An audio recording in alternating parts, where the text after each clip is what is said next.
నమస్తే, నేను మీ సతీష్.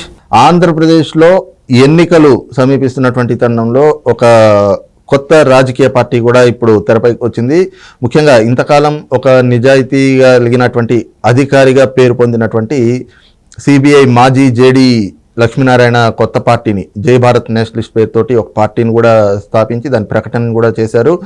ఈ క్రమంలోనే అసలు జేడీ లక్ష్మీనారాయణ తాలూకు రాజకీయ ప్రస్థానం కావచ్చు, లేదంటే ఈ పార్టీ తాలూకు వ్యవహారం ఏ విధంగా ఉండబోతుంది అనేటువంటిది రాజకీయ వర్గాల్లో చాలా ఆసక్తికరంగా మారింది. మరి నిజంగానే జేడీ లక్ష్మీనారాయణ ప్రకటించినటువంటి పార్టీ ఎలాంటి పరిణామాలకు దారితీసేటువంటి అవకాశాలు ఉన్నాయనేటువంటి అంశాలపై మనతో చర్చించేందుకు సీనియర్ జర్నలిస్ట్ సత్యమూర్తి గారు ఉన్నారు. సార్ నమస్కారం. నమస్కారం అండి. సార్, ప్రధానంగా జేడీ లక్ష్మీనారాయణ, సిబిఐ మాజీ జేడీ లక్ష్మీనారాయణ గారు జై భారత్ నేషనలిస్ట్ తోటి ఒక పార్టీని స్థాపించారు. ఇక నిన్ననే దాన్ని అధికారికంగా కూడా ప్రకటించారు.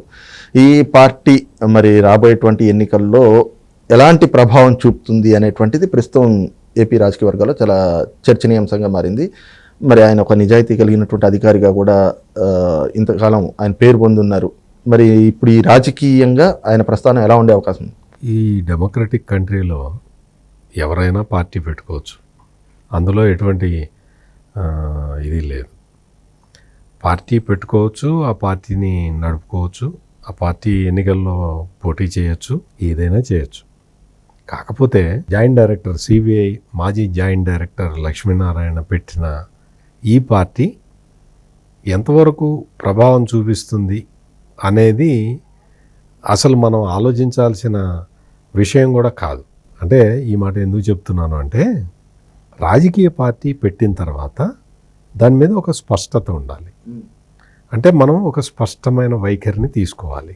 రాజకీయ పార్టీ పెట్టిన తర్వాత దాని ఆశయాలు ఏంటి అనేది స్పష్టంగా చెప్పాలి. అంటే ఆశయాలు మరి జేడీ లక్ష్మణ చెప్పలేదా అని మీరు అడగచ్చు. చెప్పాడు, అవినీతి నిర్మూలిస్తానని, నిరుద్యోగాన్ని నిర్మూలిస్తానని, ఆంధ్రప్రదేశ్కి ప్రత్యేక హోదాని మళ్ళీ తీసుకొస్తానని ఇవి చెప్పాడు. ఈ మాటలు విని విని విని విని ప్రజలు విసిగిపోయి ఉన్నారు. అవినీతిని నిర్మూలిస్తాను, ఎట నిర్మూలిస్తావు? ఆంధ్రప్రదేశ్కి ప్రత్యేక హోదా తెస్తా, ఎట తెస్తావు? యువతకి ఉద్యోగాలు ఇస్తా, ఎట్లా ఇస్తావు? ఇది క్వశ్చనలు, ఇవి ప్రశ్నలు.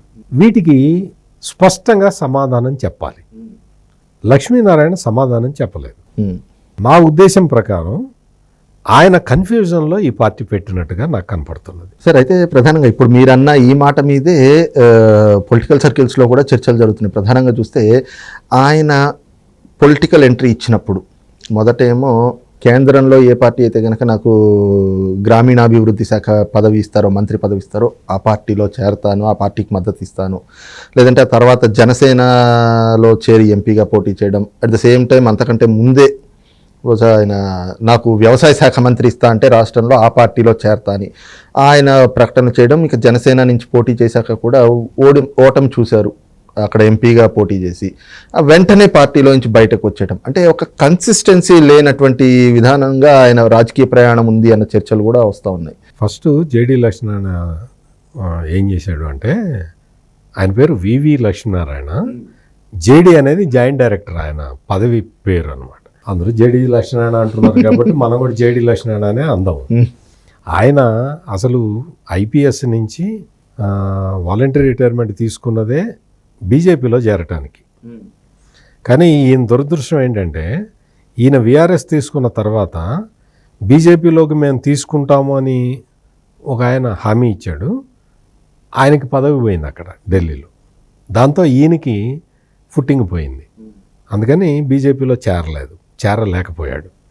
ఆ తర్వాత జనసేనలో చేరాడు. జనసేనలో చేరి పోటీ చేశాడు. మంచి ఓట్లే వచ్చినాయి. దాదాపుగా 3 లక్షల ఓట్లు ఆయనకు వచ్చినాయి. అంటే 3 లక్షల మంది లక్ష్మీనారాయణని నమ్మారు. ఆ తర్వాత జరిగిన పరిణామాలు ఏంటి అంటే, జనసేన పార్టీ ఓడిపోయింది, అన్ని చోట్ల ఓడిపోయింది. ఒక్క అసెంబ్లీ సీటు గెలిచింది. ఆ తర్వాత పవన్ కళ్యాణ్ నేను పార్టీని నిర్వహించాలి అంటే నాకు ఫండ్స్ కావాలి, ఈ ఫండ్స్కి నాకు తెలిసిన మార్గం నేను సినిమాల్లో నటించటం. నేను ఒక సినిమా నటుడిని కాబట్టి సినిమాల్లో నటించుకుంటూ ఆ వచ్చిన రెమ్యూనరేషన్ తోటి నేను పార్టీని నడుపుకుంటాను అని చెప్పి పబ్లిక్కి స్పష్టంగా చెప్పాడు. చెబితే పవన్ కళ్యాణ్ అభిమానులు, జనసేన పార్టీ నాయకులు, కార్యకర్తలు అందరూ కూడా చాలా అప్రిషియేట్ చేశారు. అంతే కదా, పవన్ కళ్యాణ్కి ఇంక వేరే బిజినెస్లు ఏం లేవు కదా, అవినీతి సొమ్మేమి లేదు కదా పవన్ కళ్యాణ్ వెనక. ఆయన కష్టపడి సంపాదించుకోవాల్సిందే. ఆయనకి సంపాదించుకునే మార్గం ఒక సినిమాలే. ఆ విధంగా ఆయన సినిమాల్లోకి మళ్ళీ నటిస్తాను అని చెబితే జేడి లక్ష్మీనారాయణ తీవ్రంగా వ్యతిరేకించాడు. నువ్వు సినిమాల్లోకి ఎట్లా వెళ్తావు, నువ్వు సినిమాల్లోకి వెళ్ళటానికి వీల్లేదు, నువ్వు సినిమాల్లోకి వెళ్తే నువ్వు రాజకీయాలు చేయలేవు, నువ్వు సినిమాల్లోకి వెళ్ళటానికి వీల్లేదు అని వాదించాడు. అంటే ఎందుకు చెప్తున్నానంటే ప్రాక్టికల్గా ఆలోచించిన వ్యక్తి పవన్ కళ్యాణ్. అంటే పార్టీ నిర్వహణకి డబ్బులు కావాలి. పవన్ కళ్యాణ్ మనస్తత్వం ప్రకారం ఎవరిని దేహి అని అడగడు. ఆయన చాలా ఆత్మాభిమానం గల వ్యక్తి. ఇప్పుడు ఏం చేయాలి, ఆయనకు వేరే బిజినెస్ లేవు.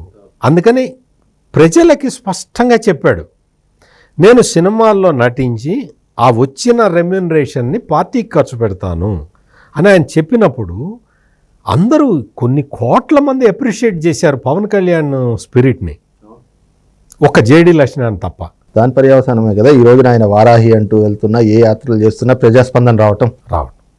ఇప్పుడు అట్లా బయటికి వచ్చేసాడు. బయటికి వచ్చిన తర్వాత వైఎస్ఆర్ కాంగ్రెస్ పార్టీలోకి వెళ్ళటానికి ప్రయత్నం చేశాడు అంటారు, కానీ ఐఎమ్ నాట్ షూర్. ఎందుకు అంటే ఈయన వెళ్ళటానికి రెడీ అయినా తన మీద అన్ని కేసులు పెట్టిన లక్ష్మీనారాయణని తీసుకోవడానికి జగన్ సిద్ధంగా ఉండడు. అంతే.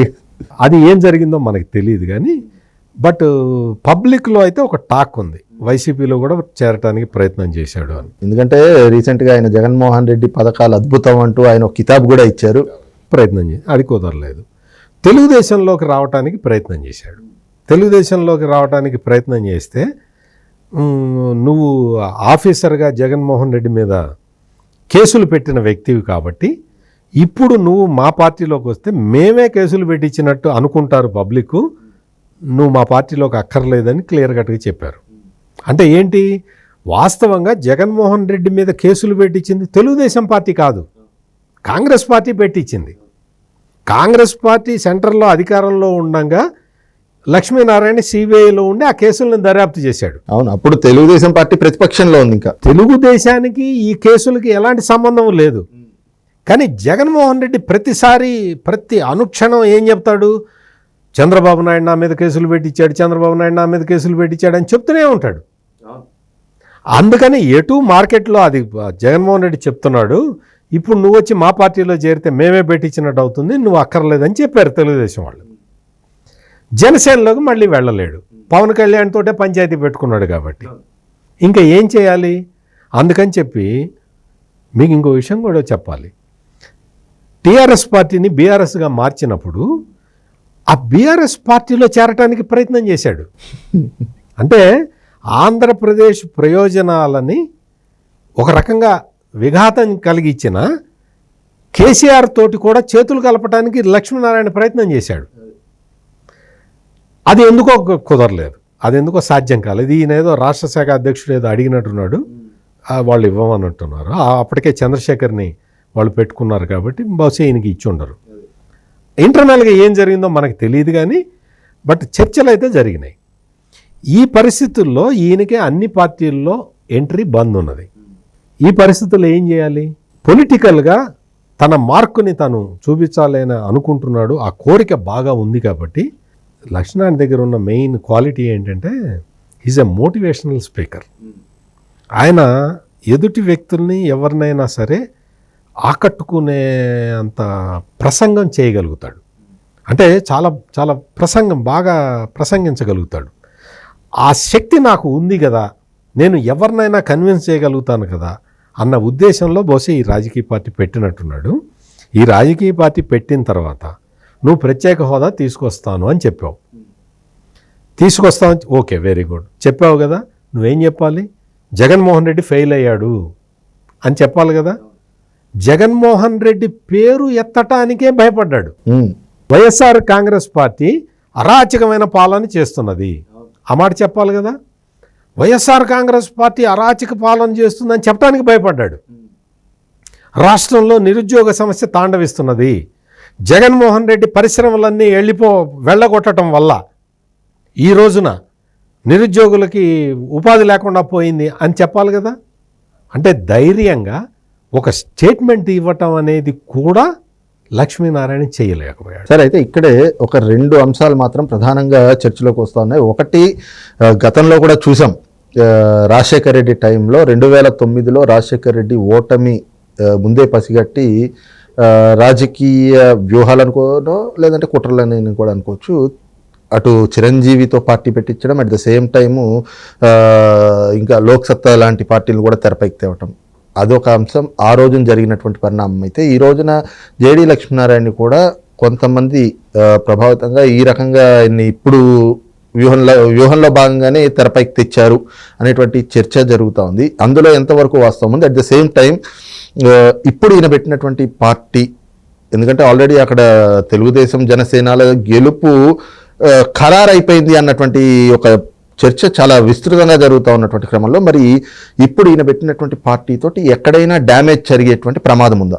ముందుగా ఏంటి అంటే, ప్రజారాజ్యం పార్టీ రాజశేఖర రెడ్డి పెట్టించింది కాదు. ప్రజారాజ్యం పార్టీ పెట్టిన తర్వాత దాన్ని రాజశేఖర రెడ్డి తనకు అనుకూలంగా కొన్ని వ్యూహాలు వేశాడు.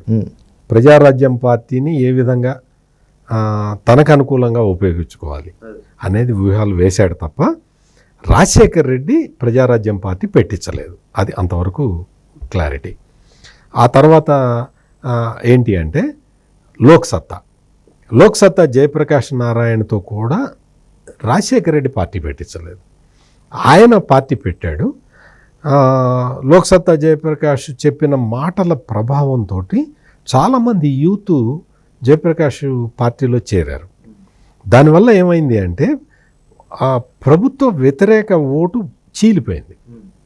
అది తెలుగుదేశం పార్టీకి బాగా నష్టం చేకూర్చింది. అంటే నియోజకవర్గానికి 5,000 6,000 చీలిస్తే చాలు, అది చేసింది లోక్సత్తా పార్టీ. అంటే ఇది రాజశేఖర రెడ్డి అదృష్టానికి కలిసి వచ్చింది కాంగ్రెస్ పార్టీ, అప్పుడు కాంగ్రెస్ పార్టీ ఉన్నది అంతే తప్ప లోక్సత్తా జయప్రకాష్ నారాయణ కూడా రాజశేఖర రెడ్డి చెప్తే పార్టీ పెట్టలేదు. ఇది రికార్డుని స్ట్రైట్గా చేయటం అంటారు దీన్ని. ఇది అయిపోయిన తర్వాత ఇప్పుడు జేడీ లక్ష్మణ్ పెట్టిన పార్టీ, ఈ పార్టీ విషయానికి వస్తే మీరన్నది వాస్తవం. ఏంటి, తెలుగుదేశం జనసేన కాంబినేషన్లో 166 సీట్లు వస్తాయని చెప్పి ఒక విస్తృతమైన చర్చ జరుగుతూ ఉంది. అంటే వైసీపీ వాషౌట్ అనేది ఒక రకమైన నిర్ణయానికి అందరూ వచ్చి ఉన్నారు. సర్వేలు కూడా అదే చెప్తూ ఉన్నాయి. ఈ పరిస్థితుల్లో జేడీ లక్ష్మణ్ పార్టీ పెట్టి, అంటే మీకు ఎప్పుడైనా మీరు చూడండి, చరిత్ర చూసుకుంటే పొలిటికల్ వ్యాక్యూమ్ ఉన్న చోట పార్టీ పెడితే ఆ వ్యాక్యూమ్లోకి ఈ పార్టీ వెళ్తుంది. అంటే ఆ పార్టీకి మేలు జరుగుతుంది. అసలు పొలిటికల్ వ్యాక్యూమే లేని చోట వ్యాక్యూమ్ క్రియేట్ చేద్దాము అని ప్రయత్నం చేయటం విఫలయత్నం. దానివల్ల ఎటువంటి ప్రయోజనం ఉండదు. అక్కడ యాంటీ గవర్నమెంట్ ఓటుని చీల్చటానికి అదే ఎన్ని శక్తులు వచ్చినా కానీ అక్కడ ప్రజలకి స్పష్టంగా తెలుసు ఏంటి అంటే, మనం వేసే ప్రతి ఓటు కూడా మనం వైసీపీని వదిలించుకోవటానికి వేస్తున్న ఓటు అనే ఒక నిర్ణయానికి అందరూ వచ్చి ఉన్నారు. మీరు ఇది ఎట్లా చెప్తారు అంటే సర్వేలు అన్నీ అవే చెప్తున్నాయి. అందువల్ల జేడీ లక్ష్మణ రాంగ్ టైంలో రాంగ్ ప్లేస్లో, అంటే ఆంధ్రప్రదేశ్లో పార్టీ పెట్టాడు. ఈ పార్టీ వల్ల ఎవరికి ఎటువంటి ప్రయోజనం లేదు. ఏమన్నా చీలుస్తాడేమో, అపోజిషన్ పార్టీల ఓట్లని చీలుస్తాడేమో అన్నది మీ డౌట్ అయ్యి ఉంటుంది. కానీ నేను నా అనుభవంతో చెప్పే విషయం ఏంటి అంటే, జేడీ లక్ష్మీనారాయణ ఎవరన్నా క్యాండిడేట్లను పెట్టినా, ఆ పార్టీకి ఎవరైనా ఏదైనా ఓట్లు వేసినా అవి 100ల్లోనే ఉంటాయి తప్ప 1000ల్లో రావడానికి అవకాశం లేదు. ఇదేదో నేను జేడీ లక్ష్మణ్ మీద కోపంతో చెప్పట్లే. నాకు జేడీ లక్ష్మణ్ మీద నాకేం కోపం ఉంటుంది? కోపం ఉండాల్సిన ఉండవు కదా. కానీ వాస్తవ పరిస్థితి, రాష్ట్రంలో ఇటువంటి పరిస్థితి ఉన్నప్పుడు, అంటే దారుణంగా గ్రాఫ్ పడిపోతున్న పరిస్థితుల్లో ఆంధ్రప్రదేశ్ మొత్తం ఒక అధపాతాళానికి వెళ్ళిపోతున్న ఈ పరిస్థితుల్లో కొత్త ప్రయోగాలు చేసేందుకు వీలు లేదు. అక్కడ కొత్త ప్రయోగాలు చేసే స్థితిలో ఆంధ్రప్రదేశ్ లేదు. కొత్త వాడికి ఓటేసే స్థితిలో ఆంధ్రప్రదేశ్ లేదు. ఈ నగ్న సత్యాన్ని గ్రహించకుండా జేడీ లక్ష్మణ్ చేసిన ఈ ప్రయోగం మాత్రం ఖచ్చితంగా విఫలం అవుతుంది అని మనం అనుకోవచ్చు. ఆంధ్రప్రదేశ్ శ్రేయస్సు దృష్ట్యా జేడీ లక్ష్మీనారాయణ ఈ ప్రయత్నం కాకుండా ఆయన స్వతహాగా ఏదన్నా ఆయన చెప్పే కదా నేను ముందరే, ఆయన పెద్ద మోటివేషనల్ స్పీకర్. రాష్ట్రాన్ని ఎట్లా బాగు చేసుకోవాలి అని అంతకు ముందర లోక్సత్తా జయప్రకాష్ నారాయణ్ ప్రజల్ని ఎడ్యుకేట్ చేశాడు. చాలా ఇప్పటికే ఆయన ఎడ్యుకేట్ చేస్తూనే ఉన్నాడు. ఆ విధంగా జేడీ లక్ష్మీనారాయణ చేసినట్టయితే ఇప్పుడు సిటిజన్స్ ఫర్ డెమోక్రసీ అనే ఒక సంస్థ ఉన్నది, ఒక స్వచ్ఛంద సంస్థ. వాళ్ళు ఆంధ్రప్రదేశ్లో దొంగ ఓట్ల మీద పోరాడుతున్నారు. అటువంటి పని ఏదన్నా చేస్తే జేడీ లక్ష్మీనారాయణని అందరూ అప్రిషియేట్ చేసేవాళ్ళు. జగన్ పేరు ఎత్తడానికే భయపడేవాడు రాజకీయ పార్టీ ఏం పెడతాడు, ఎక్కడ ప్రజల్ని ఎట్లా సమీకరిస్తాడు. మీరు అన్నట్టు ఇంత మోటివేషనల్ స్పీకర్గా పేరున్నటువంటి జేడీ లక్ష్మీనారాయణ గారు, నిజాయితీ కలిగినటువంటి అధికారిగా పేరు తెచ్చుకున్నటువంటి ఆయన, నిన్న మరి ఆయన ఏదైతే పార్టీని ప్రకటించే క్రమంలో ఆయన చేసినటువంటి వ్యాఖ్యలు కూడా ఒక ఫక్తు రాజకీయ నాయకుడు అన్నటువంటి నాయకుడు మాట్లాడిన మాటలుగా ఉన్నాయి అన్నటువంటి. ఫక్తు రాజకీయ నాయకుడే కాదు, నువ్వు వైసీపీ పేరు చెప్పడానికి భయపడ్డావు, తెలుగుదేశం పేరు చెప్పడానికి మొహమాట పడ్డావు, జనసేన పేరు చెప్పడానికి నీకు చేత కాలేదు. నేను చెప్తున్నది ఆ పాయింట్. నువ్వు చెప్పాలి కదా, నువ్వు చెప్పు, వైసీపీ పేరు చెప్పు, నీవు రాష్ట్రానికి తెలుగుదేశం అన్యాయం చేసింది చెప్పు నువ్వు ధైర్యంగా. ఏం అన్యాయం చేసింది, వైసీపీ ఏం చేసింది, తెలుగుదేశం ఏం చేసింది, ప్రజలకు వివరించి చెప్పాలి కదా. అది చెప్పటానికే భయపడ్డావు. నేను చెప్పు మొదటి నుంచి నేను అంటున్న పాయింట్ అదే. వైసీపీ ప్రత్యేక హోదా తెస్తానని చెప్పిందా లేదా, తెచ్చిందా? మరి ఆ విషయం ఎందుకు చెప్పు, అది నేను అడుగుతున్న పాయింట్. రైట్, ఇది చూస్తున్నాం కదా. ముఖ్యంగా ఏదైతే ఒక నిజాయితీ కలిగినటువంటి అధికారిగా పేరు సంపాదించుకుని తన అక్కడ నుంచి వాలంటరీ రిటైర్మెంట్ తోటి రాజకీయాల్లోకి వచ్చినటువంటి మాజీ జేడీ లక్ష్మీనారాయణ తన రాజకీయ ప్రయాణంలో మాత్రం ఒక కన్సిస్టెన్సీ లేనటువంటి వ్యక్తిగా మాత్రం ప్రజల్లో ఒక ముద్ర వేసుకున్నారు. అదే సమయంలో ఈ రోజున రాష్ట్రం ఉన్నటువంటి ఒక వింత పరిస్థితిలో ఎక్కడ స్పేస్ లేని చోట ఒక రాజకీయ పార్టీని పెట్టి మళ్ళీ ఒక కన్ఫ్యూజన్ క్రియేట్ చేయడం, లేదంటే కనుక ఒక డ్యామేజ్ చేసేటువంటి కుట్రపూరితమైనటువంటి ప్రయత్నాలకు ఆయన కూడా సహకరిస్తున్నట్లుగా ఇప్పుడు ఆయన పార్టీ ప్రకటించడం అయితే గనక కనిపిస్తూ ఉంది అన్నటువంటి భావన కూడా సీనియర్ జర్నలిస్ట్ సత్యమూర్తి గారు వ్యక్తం చేస్తూ ఉన్నారు. Thank you. నమస్కారం.